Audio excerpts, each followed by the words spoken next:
பளியர் தமிழ்நாட்டில் உள்ள மேற்கு தொடர்ச்சி மலைகளின் உயர்ந்த பகுதிகளில் வாழும் மக்கள் ஆவார். தென்னிந்தியாவின் மிக பழமையான சமூகங்களில் பளியர் சமூகமும் ஒன்று. இவர்கள் தமிழ் மொழியை பேசுகிறார்கள். முருகன், இந்த ஏரியாவில் எவ்வளோ மக்கள் இருக்காங்க? 45 குடும்பம். ஓகே. எல்லாருக்கும் தொழில் எது? கூலி விவசாயம் தான். ஓகே. உங்களுக்கு சாப்பாடு சாமான் எல்லாம் மேலே போய் தான் வாங்கிட்டு வரணுமா? ஆமாம், காய்கறி கிடைக்கும் எல்லாம் மேலே போய் வாங்கிட்டு தான் வரணும். பஸ் வசதி இருக்கா? இங்கேருந்து 7 கிலோமீட்டர் போகணும். பஸ்ஸு கிடையாது. பைக்கில், சைக்கிளில் இல்லைன்னா ஜீப்பு வாடகை மாதிரி. பளியர்கள் பொதுவாக மலைகளில் வசிப்பதால் அவர்கள் மலைகளில் உள்ள பெரிய கல் குகைகளில் தஞ்சமடைந்தனர். கல் குகைகள் இல்லாத மண் குகைகளையும் பயன்படுத்தினர். பளியர்கள் பொதுவாக குழுக்களாக வாழ்ந்தனர். ஒவ்வொரு குழுவும் அனைத்து முக்கிய முடிவுகளுக்கும் பொறுப்பான ஒரு தலைவரின் தலைமையில் ஒரு குழுவை கொண்டிருந்தது. இருப்பினும் அணியில் உள்ள அனைவரின் ஆலோசனைகளையும் கருத்துக்களையும் கேட்டு நடப்பதே ஒரு நல்ல தலைவனின் அடையாளம். இந்த குழுவும் பெண்களை கொண்டிருந்தது. பளியர்கள் வன தெய்வங்களை வழிபட்டனர்.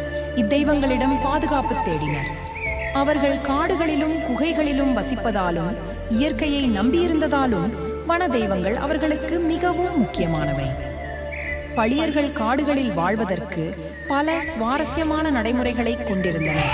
உதாரணமாக, விலங்குகளுடன் கிசுகிசுப்பதும் பேசுவதும் அவற்றின் பாதுகாப்பையும் உறுதி செய்வதற்கான ஒரு வழியாகும் என்று அவர்கள் நம்பினர்.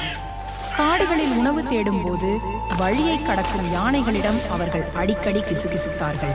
நம் சமூகத்தில் உள்ள முதியோர்கள், பசியை போக்க உணவு தேடி காட்டிற்கு வந்தோம், உங்கள் உணவை நீங்கள் தேடுங்கள், எங்களுடையதை தேடுவோம் என்று நம் முன்னோர்கள் யானைகளிடம் பேசிய கதைகளை சொல்கிறார்கள். பளியர்கள் வேட்டையாடுபவர்கள் மற்றும் தேன் மற்றும் விறகு சேகரிப்பவர்கள். எனவே அவர்கள் உணவுக்காக வேட்டையாடுவதை அதிகம் சார்ந்துள்ளனர். ஆண்கள் மட்டுமே வேட்டையாடச் சென்றனர். பெண்கள் குகைகளில் தங்கி வனப்பொருட்களை சேகரித்து சமூகத்தில் உள்ள குழந்தைகளை கவனித்து வந்தனர். பளியர் பெண்களால் குழந்தைகளை கூட்டாக வளர்க்கிறார்கள் என்பது குறிப்பிடத்தக்கது. பளியர்கள் உணவுக்காகவும் உயிர் வாழ்வதற்காகவும் காடுகளையே நம்பியிருந்தனர் என்பது குறிப்பிடத்தக்கது. ஆனால் அவர்கள் ஒருபோதும் காடுகளுக்கு தீங்கு விளைவிக்கவில்லை அல்லது வளங்களை அதிகமாக பயன்படுத்தவில்லை. அவர்கள் தங்கள் தேவைக்கு ஏற்ப மட்டுமே எடுத்துக்கொண்டனர் மற்றும் காடுகளையும் கவனித்துக் கொண்டனர். அவர்கள் நீர் ஆதாரங்களை பாதுகாத்து இறந்து கொண்டிருந்த மரங்களை வெட்டி தங்கள் தேவைகளை பூர்த்தி செய்தனர். நோய்வாய்ப்பட்ட போது காடுகளிலிருந்து மூலிகைகள், இலைகள், பட்டை போன்றவற்றால் செய்யப்பட்ட இனமருந்துகளை பயன்படுத்தினார்கள். அவர்கள் உண்மையிலேயே இயற்கையுடன் ஒற்றுமையாக வாழ்ந்தனர். மேலும் காடுகளுடனான அவர்களின் உறவிலிருந்து நிறைய கற்றுக்கொள்ளலாம்.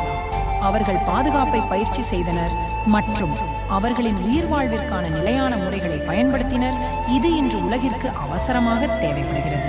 இசை இந்த மக்களின் ஒரே பொழுதுபோக்கு இசை மட்டுமே. புல்லாங்குழல், சத்தக்குழல், கொம்பு, மேளம், மத்தளம், தப்பு, தமுக்கு உள்ளிட்ட பழமையான இசைக்கருவிகளும் அவை சார்ந்த ஆதி இசையும் இன்றளவும் இவர்களிடம் உயிர் போடுகின்றன. இந்த இசைக்கருவிகளை இவர்களே உருவாக்கி இசைக்கின்றனர்.